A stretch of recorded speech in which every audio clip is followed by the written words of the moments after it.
اللهم صل على سيدنا ومولانا محمد النبي الأمي وعلى آله وأصحابه أجمعين۔ معزز و محترم سامعین گرامی، السلام علیکم ورحمۃ اللہ وبرکاتہ۔ جناب سلیمان علیہ السلام اور ملکہ بلقیس کا واقعہ آپ کے گوش گزار کرنے کی سعادت حاصل کر رہا ہوں۔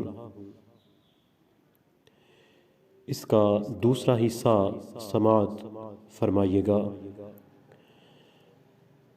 حضرت سلیمان علیہ السلام نے اپنی نبوت کی صداقت پر دلیل دکھانے کے لیے ملکہ کا تخت اس کی آمد سے پہلے منگوانے کا ارادہ کیا،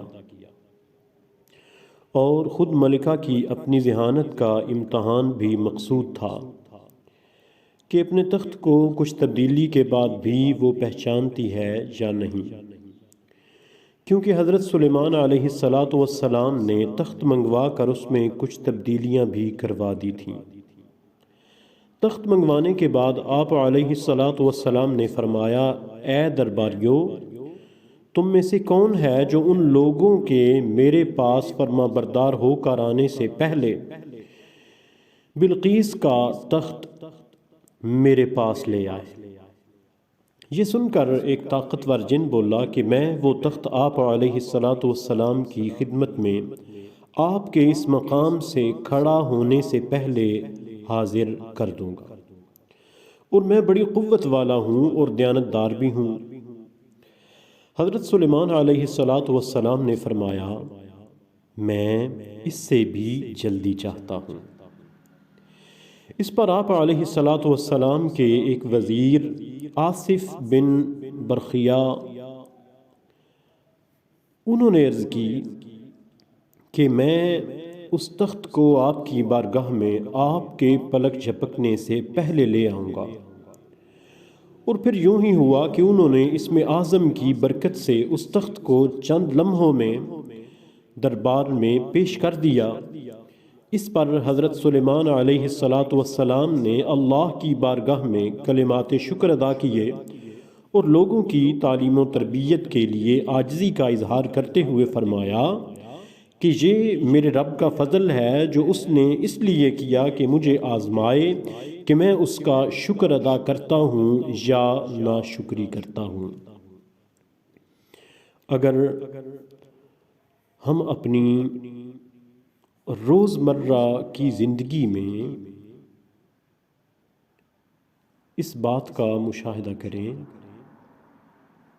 کہ اللہ تعالیٰ کا فضل ہم پر کتنا ہے، اللہ تعالیٰ نے کتنی نعمتوں کی ہم پر برسات کی ہے اور ہم کتنا شکر ادا کرتے ہیں، تو ہمیں معلوم ہو جائے گا